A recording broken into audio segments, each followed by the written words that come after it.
Bueno, yo quería dar las gracias a los organizadores por invitarme y a todos ustedes por estar aquí. Que sé que llevo 2 días aquí viendo las charlas, escuchando a la gente, lo que dice. Sé cómo se sienten. Sé que es la que empieza más tarde del día. Creo que es la más larga, además.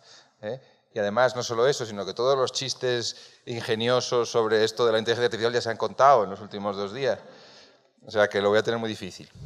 Pero bueno, yo llevo 20 años trabajando en esto y al principio hacía inteligencia artificial como todos los demás y luego me di cuenta de que la inteligencia artificial que se estaba haciendo a mi alrededor, la inteligencia artificial que estaba haciendo yo antes, nos engañamos mucho, porque con eso de que es inteligencia ya pensamos claro, pues es que las máquinas hagan todo lo que hace la gente. Y no es cierto. La inteligencia artificial que se está haciendo normalmente solo hace las partes de lo que sabe hacer la gente que dan dinero. Y a mí de pronto yo me di cuenta que había un montón de cosas que son fundamentales para nosotros, para nuestra cultura, para cómo nos comunicamos unos con otros, que no se estaban haciendo en inteligencia artificial, porque no daban dinero. Y entonces empecé a trabajar en temas como poesía y narrativa y creatividad, porque me parecía que eran muy importantes y que se podían hacer, pero que no se estaban haciendo.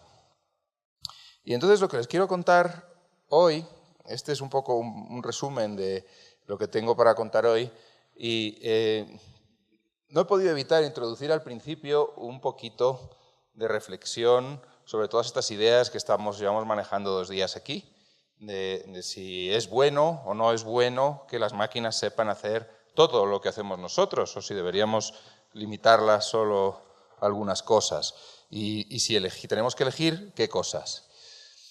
Toda la parte del medio son las cosas que yo he intentado hacer y les quiero contar, distintas iniciativas, distintos proyectos que hemos hecho a lo largo de los años y que incluyen aspectos de todas estas tareas que hacen las personas normalmente y que las máquinas normalmente no saben hacer. Y finalmente, pues otra reflexión un poco de, una vez contado todo esto, cuál es el impacto que puede tener. Entonces, ahora mismo acaba de salir, ¿no?, esta pregunta de, bueno, ¿y los docentes qué les va a pasar, ¿no? Si las máquinas empiezan a hacer todo nuestro trabajo, esto es una idea antigua, ya pasó hace mucho tiempo, ¿no? Cuando empezaron los telares automatizados, hubo gente que se dedicó a destruirlos porque les iban a quitar el trabajo. Y eso no acabó bien. Entonces, porque los ahorcaron a todos.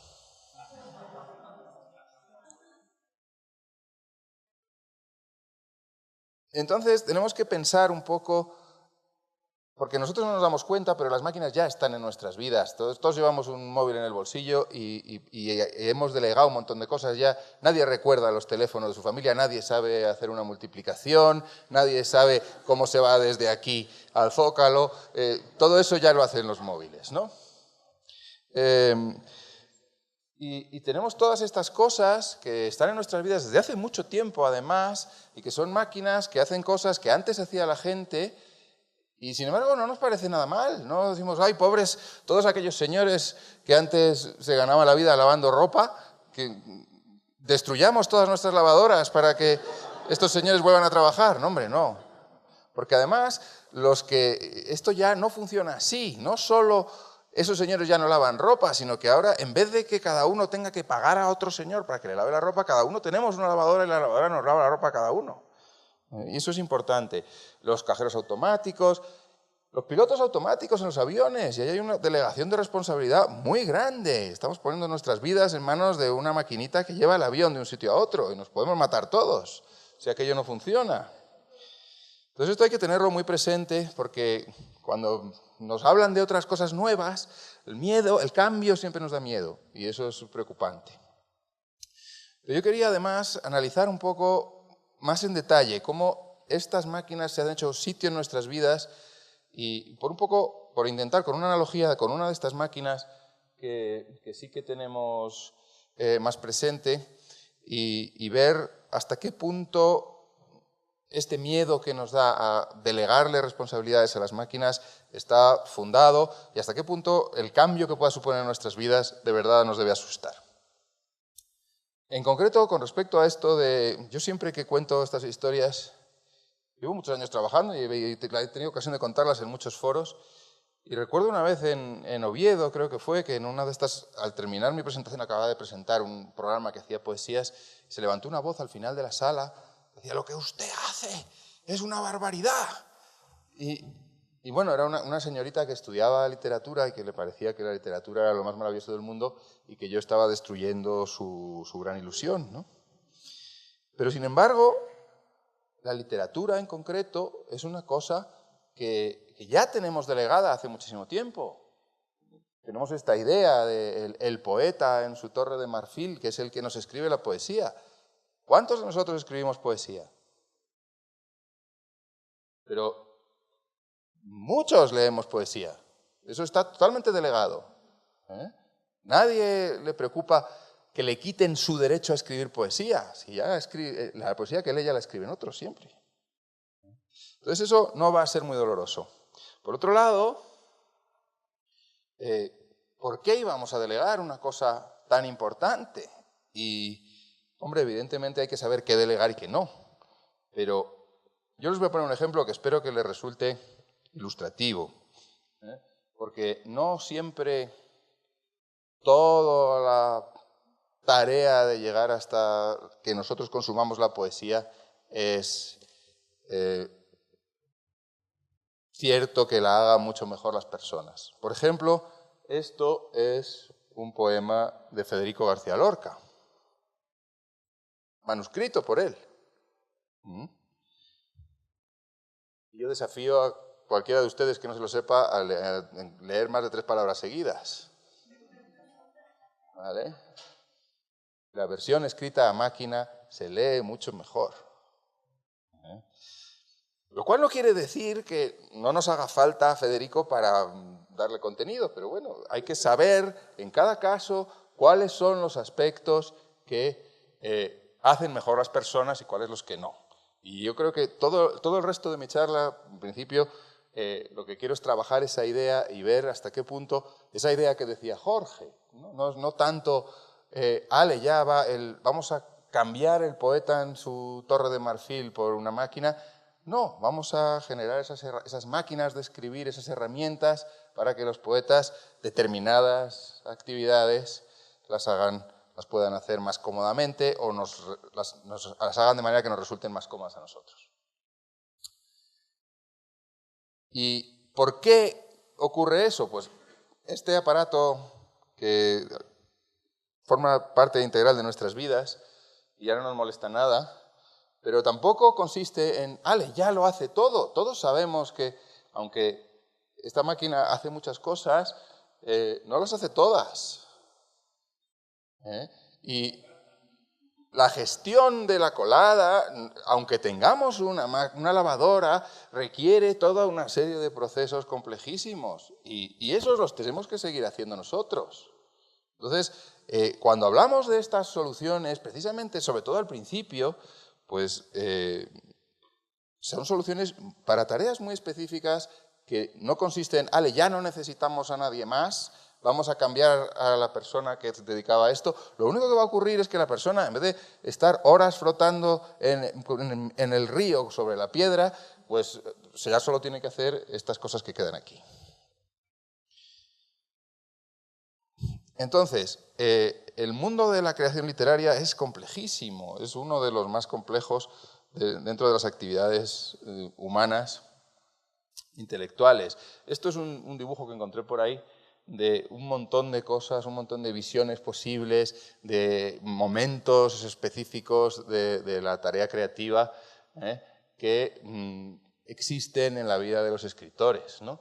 Y no vamos a hacer una máquina que los haga todos.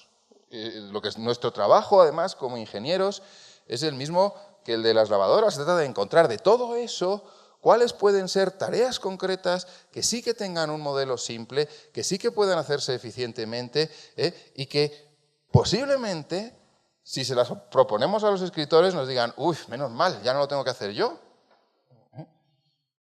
Y que entonces luego las integren en sus flujos de trabajo. Entonces, bueno, nosotros trabajamos un poco en esta tarea, encontrar pequeños elementos que se puedan modelar y ver hasta qué punto distintas tecnologías les pueden dar solución. Entonces, por ejemplo, esto que tengo aquí, que les voy a contar ahora, está en realidad ordenado cronológicamente, pero también un poco porque también cuando decidimos empezar por lo más simple, lo que nos parecía más simple. Entonces, como explicaba Jorge también antes, pues la poesía parece un poquito más fácil, se le exige menos que la narrativa.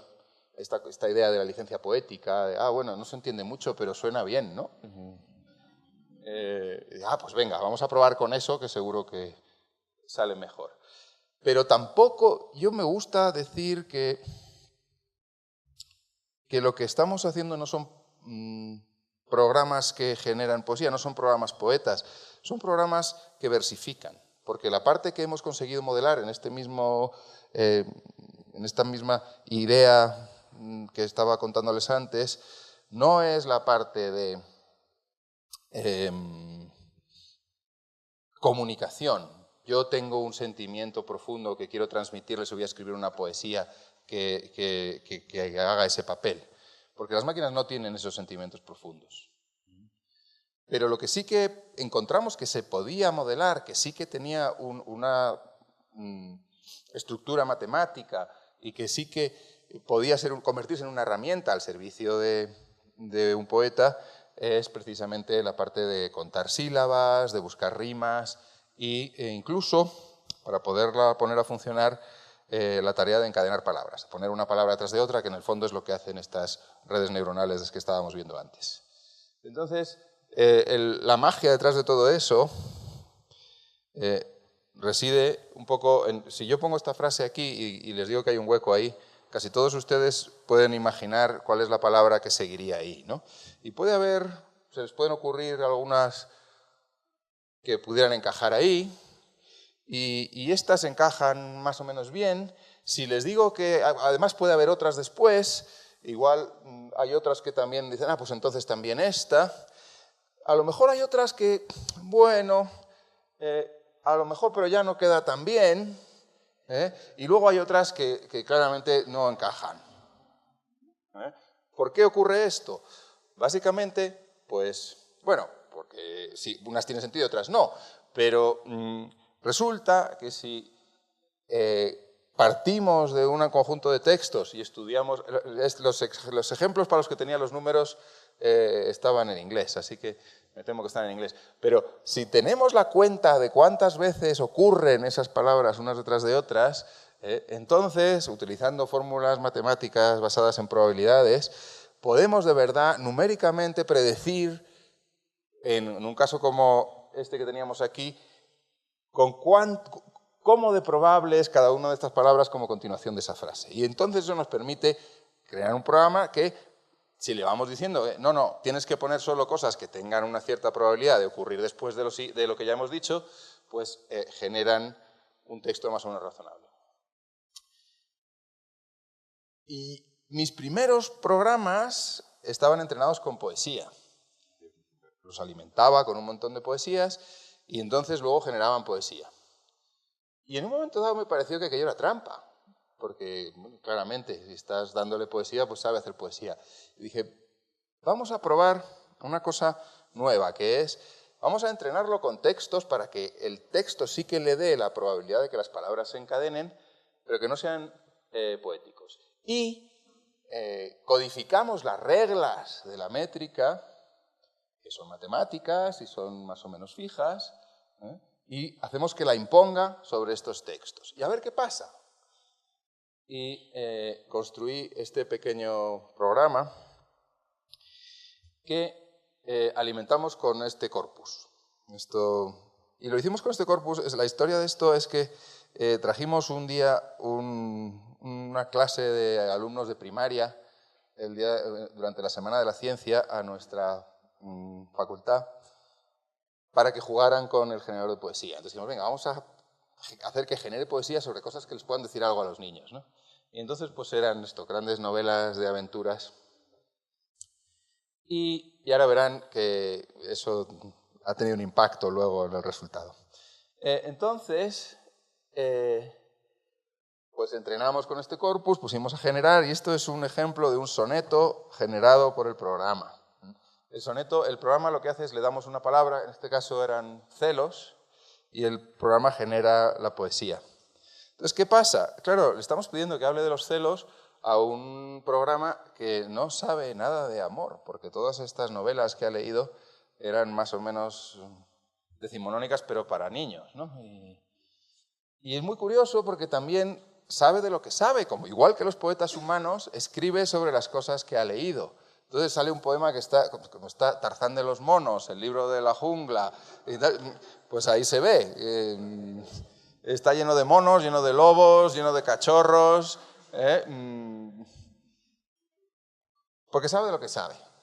Bueno, entonces, esto nos ha enseñado muchas cosas, efectivamente, y fíjense que en ese espectro, ese continuo que describía Rafael, nosotros en realidad no estamos ni en un extremo ni en otro, porque nos fijamos lo que podemos en cómo lo hacen las personas y la cognición de las personas, pero a la vez utilizamos todas estas tecnologías extrañas, ¿no? Y curiosamente descubrimos que a pesar de eso se reproducen efectivamente comportamientos que observamos en las personas, ¿no? Y esto es importante también por otra razón. Yo coincidí con una poeta inglesa en un festival de poesía. Yo estaba presentando estas cosas y ella presentaba su poesía que escribía ella, y le conté lo que hacíamos de entrenar con poesía para que hiciera poesías que se parecieran a las poesías para ver si pasaban el test de Turing, este famoso, ¿no? De que no se distinguieran. O sea que ustedes hacen lo contrario que nosotros. ¿Cómo lo contrario? No, escribimos poesía. No, yo si estoy escribiendo una poesía y noto que se empieza a parecer a alguna que ya esté escrita, la rompo. Porque los poetas de verdad, una cosa que intentan siempre es desarrollar una voz propia. Que su poesía, cuando la lees, sabes que es suya, no la puedes confundir con la de ningún otro.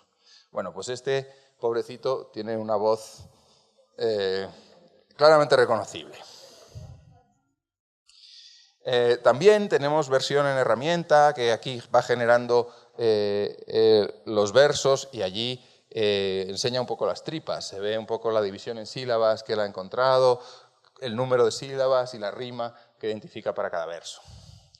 Y aquí esto pues también podía tener una cierta utilidad, no tanto para el poeta de verdad, sino para acercar la poesía a la gente que está empezando o a la gente que quiere escribir poesía por razones de comunicación, aunque no tenga un talento especial para ello.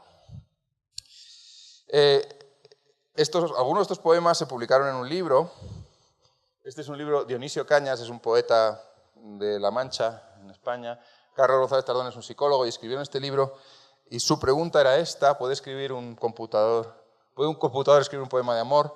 Y yo les expliqué que mis programas podían escribir un poema, porque tienen los modelos computacionales para hacer eso.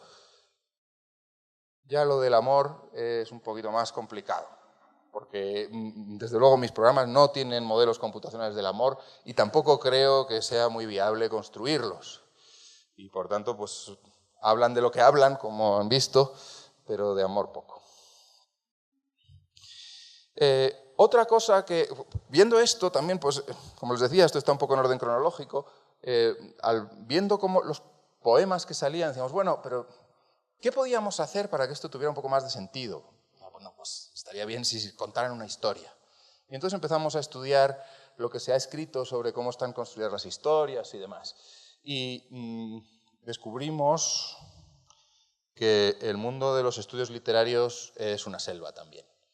Y hay muchísimas teorías y todas se contradicen unas a otras y nadie está de acuerdo, nadie sabe cuál es la buena y es un poco tremendo. Pero encontramos Les cuento la historia. Esto es en la Rusia zarista. Este señor, que se llamaba Afanasiev, hizo una gran recopilación de cuentos populares rusos en 18 tomos o no sé cuánto. Y este otro señor, que es Vladimir Prop, que era un formalista ruso, se dedicó a analizarlos y llegó a la conclusión de que todos seguían un esquema parecido, que es esa secuencia canónica de funciones que él pone ahí arriba, y que de hecho él postula que una vez que se tiene esta secuencia canónica, si elijo al azar unos cuantos de esos elementos, eso constituye un cuento, siempre.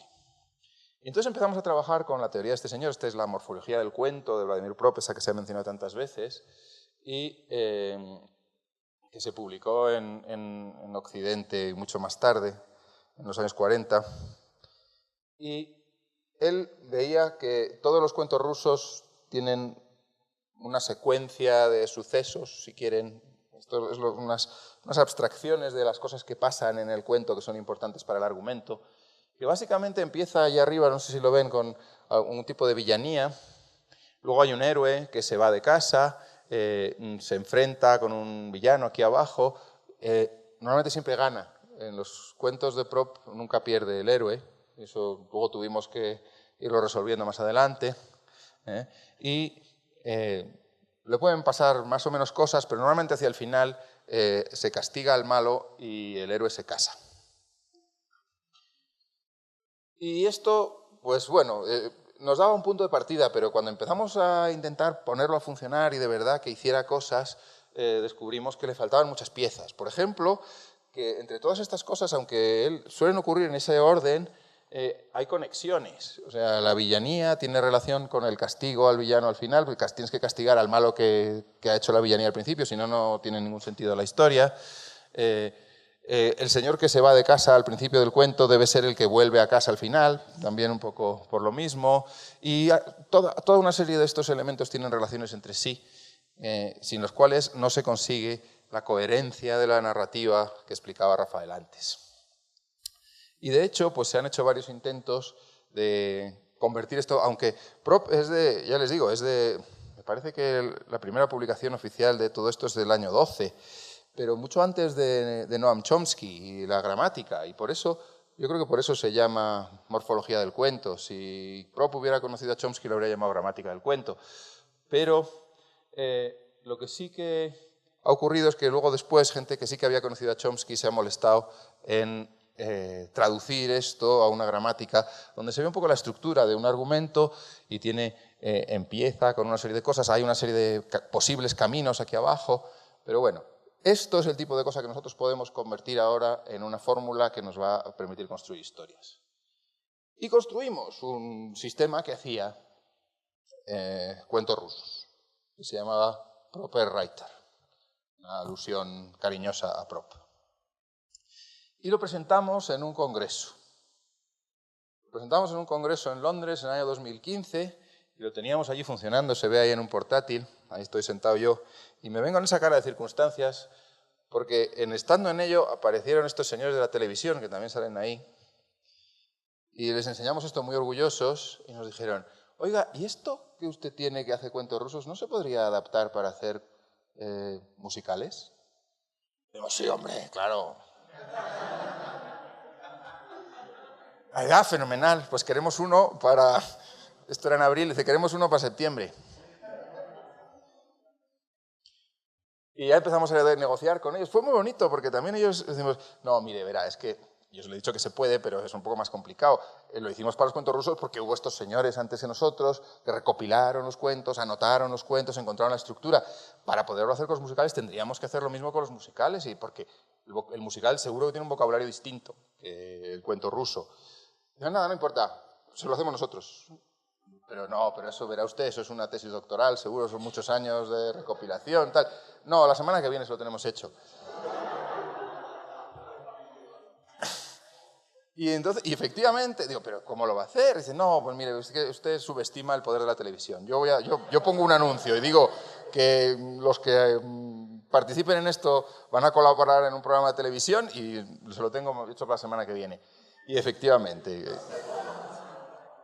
aquí esto es una lista de musicales clasificada por los que fueron un éxito de taquilla, los que fracasaron, los que les gustaron a la gente y los que aclamó la crítica. Y con esto hicieron un trabajo de aprendizaje máquina para descubrir qué cosas eran importantes para que un musical triunfara. Y bueno, esta es la hoja Excel que usamos para anotar los musicales. Aquí estaba la lista de momentos del musical y aquí un poco lo que íbamos anotando.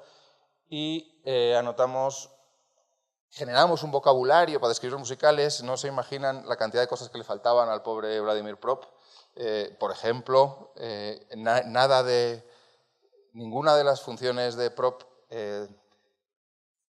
toca para nada ninguna relación sentimental y sin embargo los musicales son todo chico conoce a chica, chico se enfada con chica, triángulos amorosos, adulterios y demás. Entonces aquello hubo que enriquecer mucho el vocabulario. Y luego otra cosa que hacíamos es anotar las emociones, que ya han vuelto a salir antes y son efectivamente fundamentales. Esto, por ejemplo, es El Rey León. Esto es la estructura del Rey León. Aquí tienen un poco todo lo que ocurre y eso son para toda una serie de emociones, cómo suben y bajan a lo largo del argumento. Entonces, con todos estos datos que conseguimos, generamos esta herramienta que permitía construir argumentos. Ven aquí un poco ejemplos del vocabulario posible y se podían arrastrar allí y poner una secuencia de cosas y entonces generaba aquí abajo el resumen del argumento que se iba a utilizar. Luego les cuento un poco más de cómo terminó esta historia, que se me va a acabar el tiempo si no. Pero la creación de narrativa no solo consiste en inventarse los argumentos. Hay otra parte que es saber contarlos. De hecho, muchas veces lo que nosotros hacemos es contar historias que no nos hemos inventado, historias que nos han pasado, historias que hemos vivido y al llegar a casa decimos, oye, mira lo que me ha pasado en el trabajo, ¿no? Y eso es otra tarea en realidad distinta. Y como decíamos antes, pues vamos aislando pequeñas tareas a ver si esa también la podemos modelar.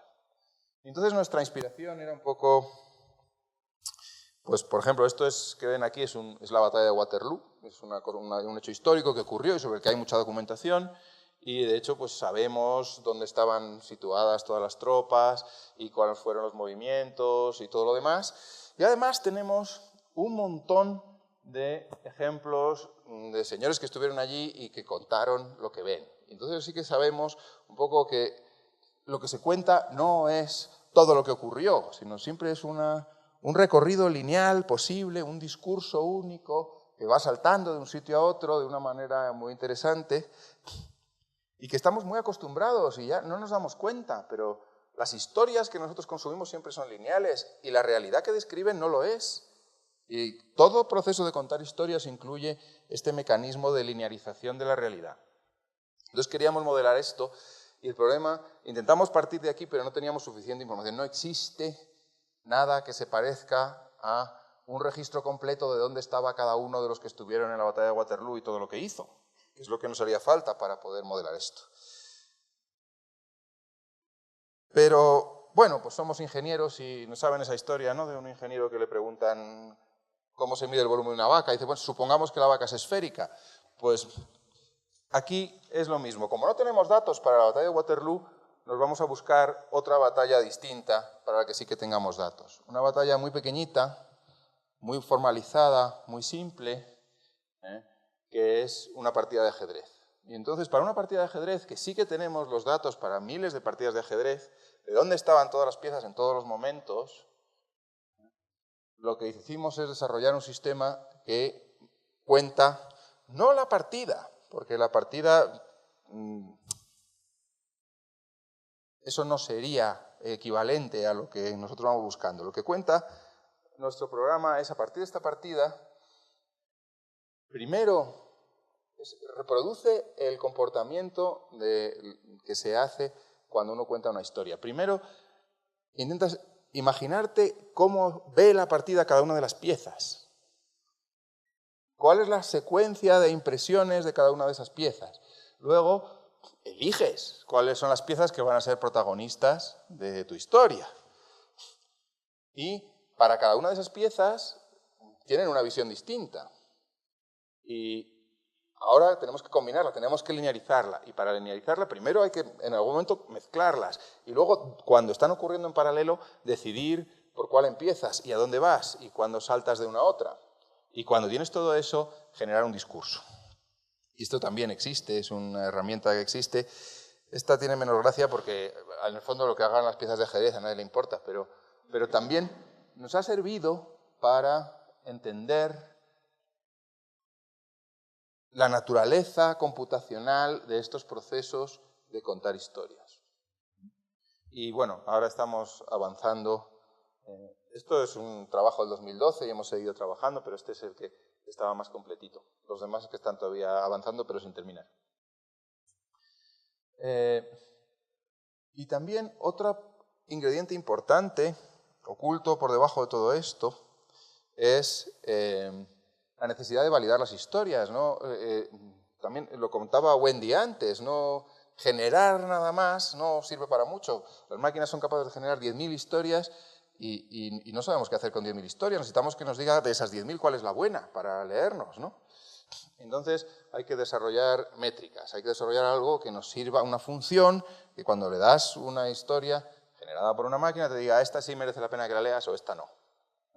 Y, por ejemplo, una de las cosas que desarrollamos es basada en esta idea de que, tradicional, de que las historias tienen que empezar suavito y luego irse complicando y luego resolverse hacia el final, pues identifícame de estas 10.000 cuáles pueden tener un cierto sentido así. Rafael no lo ha contado, pero su sistema Mexica trabaja mucho con este tipo de esquema por debajo y ha sido una inspiración importante para todo este trabajo que hemos hecho nosotros. Y tenemos un sistema que permite dibujar la curva y ahora te genera la historia que se ajuste a la curva que tú has dibujado, también para distintos aspectos. Esta curva que ven aquí se corresponde a la trayectoria que queremos que tenga el amor, en concreto, en la historia que vamos a generar, ¿no? Y bueno, pues esto va convirtiendo más, va acercando más, a ver, un generador de historias que doy a un botón y genera una historia no sirve de mucho como herramienta para un escritor. Pero esto, cuando ya empezamos a darle maneras de influir sobre el resultado y guiar el resultado hacia algún sitio, pues también a lo mejor le puede convencer más, ¿no? Esto, por ejemplo, es el equivalente para cuando uno cuenta las historias. Yo quiero que me cuente la historia del alfil blanco, pues tengo de todas las formulaciones posibles, oiga, es que aquí el alfil blanco sale muy poco, búsqueme otra, ¿no? O también, bueno, aquí son distintas métricas, por ejemplo, también, dice, oiga, es que en esta historia no pasa nada. Pues no, deme una historia en la que haya muchas capturas, ¿no? O mucho movimiento. Entonces, todo esto, que como les he dicho al principio, son pequeñas partes del proceso de creación literaria que hemos aislado y hemos conseguido modelar, somos conscientes, la gente dice, es que su poeta es muy malo. Dice, oiga, que no es un poeta, que es un versificador. Si usted quiere poesía, además va a tener que añadirle todas estas otras piezas. Pues somos conscientes de que todo esto hay que combinarlo.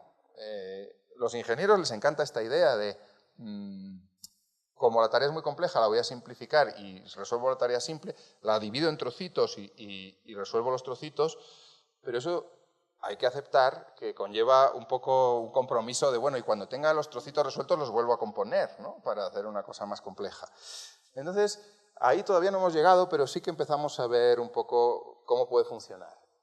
Por ejemplo, aquí sí que está claro, si partimos de ahí en azul una realidad que hemos observado, hay un proceso de composición narrativa que genera discursos posibles a partir de esa realidad y puede haber una validación, como os decía antes, aplicamos nuestras métricas para decir, no, aquí el alfil blanco no sale lo suficiente, búscame otra, ¿no? Y en función de eso, pues vuelves. Y esto es un posible ciclo de que también podemos estar hablando aquí de distintos módulos de un sistema complejo o de colaboraciones entre un señor que valida y un sistema que genera. Pero también hay otras posibilidades. Por ejemplo, si generamos argumentos a partir de las estructuras de prop, pues luego podemos validarlas y ver cuáles son. En este caso, pues el sistema sí que generaba, das a un botón y genera 100 historias, pues las métricas te empiezan a decir, venga, de esas 100, solo estas 12 tienen una estructura como la que tú esperabas, y esas ya te las puedes leer. Pero se puede complicar más. Porque también, y eso ya nosotros no lo tenemos hecho, pero sí que hay sistemas multiagente donde se define un agente y cada agente se le asignan unas reglas de comportamiento y hay posibles interacciones entre los agentes y luego eso se pone a funcionar, es una simulación y pasan cosas. Y entonces esas cosas que pasan, evidentemente sí que generan un registro muy amplio de todo lo que han hecho todos los agentes y si aplicamos a eso alguno de estos algoritmos de composición narrativa nos da historias que podemos validar. Y eso podría ser otra manera distinta, y de hecho hay generadores de historias construidos que se basan un poco en este principio. Pero también, además de todas esas cosas que les he enseñado antes de la batalla de Waterloo, que son memorias de gente que cuenta un poco su experiencia real, también hay otro montón de novelas que se han escrito de narrativa histórica en las que la gente, basándose en los hechos de la batalla de Waterloo, se inventa una historia. Y se inventa una historia normalmente mucho más romántica y mucho más entretenida alrededor de eso. ¿Y eso cómo se haría? Pues tenemos nuestra realidad observada, podemos componer narrativa, podemos elegir qué partes de la batalla real de Waterloo queremos conservar, podemos simular otras que nos diviertan más, porque tengan un contenido más romántico, por ejemplo. Y entonces validar esta combinación de estas cosas. Y si no nos gusta, pues podemos cambiar la composición que hemos hecho o cambiar la simulación que hemos utilizado ahí para rellenar los huecos. Y aún más, porque con esto también pues, nos quedan historias que a lo mejor formalmente cojean por algún lado, porque todo esto va emergiendo, digamos.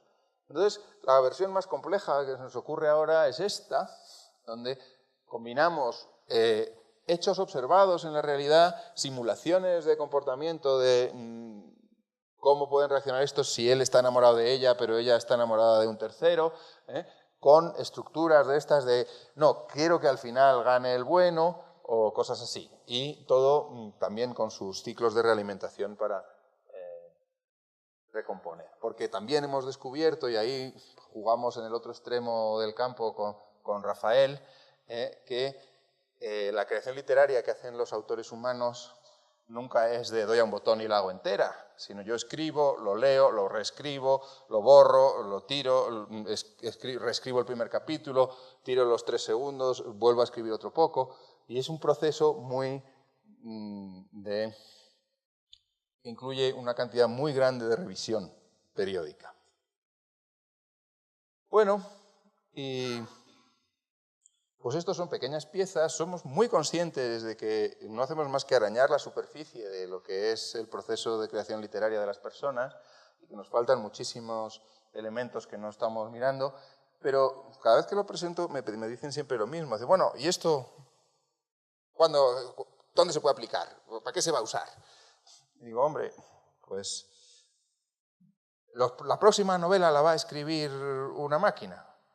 Y digo, pues no lo creo, pero fíjese que en la literatura, y eso también lo decía Jorge antes, en la literatura hasta ahora ha tenido muy poco impacto la tecnología, ¿no? Sí, se escribe en Word, en la computadora y demás, pero sin embargo en otras industrias del entretenimiento sí que ha habido un impacto grandísimo. En el mundo del cine ya pocas películas comerciales se hacen a día de hoy que no tengan efectos especiales generados por computadora. Y no es que, ya no hay trabajo para los actores, no hay trabajo para los directores. No, siguen estando ahí, pero determinadas cosas que antes no se podían hacer o que antes eran carísimas de hacer, ahora se pueden hacer con estas soluciones. Pero no solo en el cine, por ejemplo, En fotografía hay muchísima polémica también. Ahora todos los anuncios que vemos de las top models anunciando cremas y demás, están todos retocados con Photoshop, ¿no? Y igual, pues eso es una cosa, el tipo de impacto que se puede esperar de estas tecnologías a medio plazo, incluso si todavía no sabemos hacer novelas, ¿no? Para estas grandes series que tienen equipos de 300 guionistas generando 12 temporadas de la misma serie, que ya tienen que romperse la cabeza para encontrar cosas que pasen, que no repitan lo que ya ha pasado, pues a lo mejor alguna de estas herramientas les puede servir. Pero incluso hay que tener en cuenta también, volviendo al ejemplo y ya enlazando con el principio, que siempre es señal de que vamos a acercarnos al final, volviendo a la historia de la lavadora. La lavadora no consiste en que donde antes había profesionales que vivían de lavar, ahora hay profesionales que viven de gestionar lavadoras. No, consiste en que cada uno tenemos una lavadora en casa y ya no hacen falta esos profesionales, ¿no?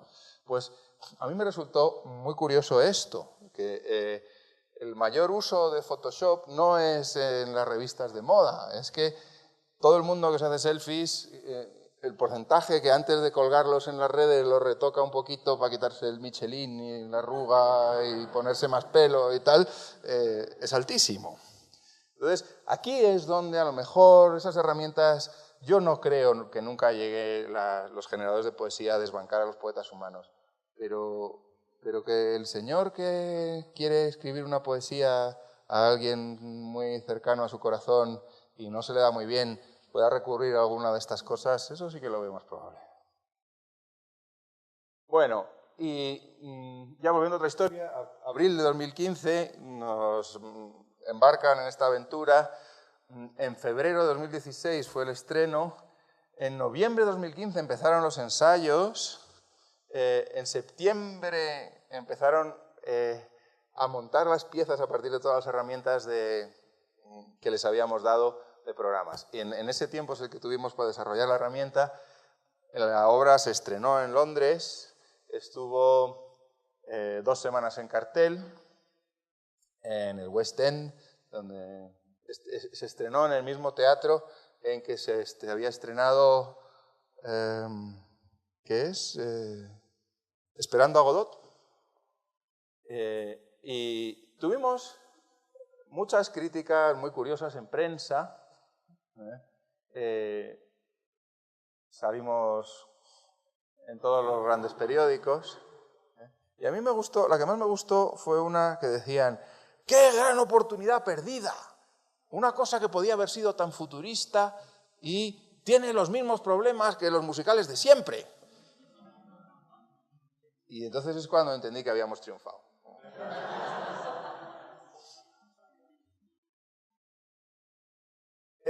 Como conclusiones de todo esto, y retomando un poco algunos de los hilos que se han ido mencionando a lo largo de estos 2 días, yo quería recordar un poco esta analogía y que me parece muy importante, ¿no? Empezamos a intentar volar porque veíamos volar a los pájaros y muy posible que los primeros intentos consistieran en colarse la espalda y pegarse plumas y tirarse de una torre, pero lo que luego ha terminado funcionando al final es otra cosa totalmente distinta. Entonces yo quiero aquí un poco hacer un aviso a navegantes, porque creo que efectivamente está muy bien todo. Si se fijan, esto es en realidad los 2 extremos del continuo de Rafael. Aquí tenemos lo de, no, hay que mirar con mucho detalle cómo lo hacen las personas, la cosa cognitiva y los procesos cognitivos. Y allí es donde está Andrés y las tecnologías y las técnicas y demás, ¿no? Entonces, evidentemente hay que mirar mucho a lo que están haciendo ahí las personas y los modelos reales en la naturaleza, pero también tenemos que tener claro que a lo mejor la solución que funciona no es esa, es otra distinta, y si siguiéramos empeñados en volar con plumas, pues yo no habría podido cruzar el Atlántico para venir a contarles esta historia. Pero también Hay otra lectura de esto que tiene también que ver con otra idea que también se ha mencionado, que es esta del test de Turing. Y no, el gran objetivo es conseguir que lo que hacen las máquinas no se pueda distinguir de lo que hacen las personas. Y eso, en realidad, está atascado aquí, en este extremo. Porque, básicamente, por esa regla de 3, esto no nos serviría, porque no tiene plumas. Y yo creo que es importante dejar esa idea atrás. No queremos máquinas que hagan lo mismo que hacen las personas, porque ya hay muchas personas que lo hacen, y lo hacen muy bien. Si esto tiene algún interés, tiene que ser porque la máquina pueda hacer cosas que las personas no hacen. Pero para eso tenemos que aceptar que las cosas que hagan las máquinas van a ser distintas de las que hacen las personas. Y necesitamos ese proceso que les he hecho ver antes, que está empezando a ocurrir en nuestros poetas automáticos, que están empezando a encontrar su propia voz. Y es importante que no pensemos, ¡uy, se nota que es una máquina! No me gusta. No. Se tiene que notar siempre que es una máquina, porque si no se nota que es una máquina, entonces no estamos haciendo nada útil.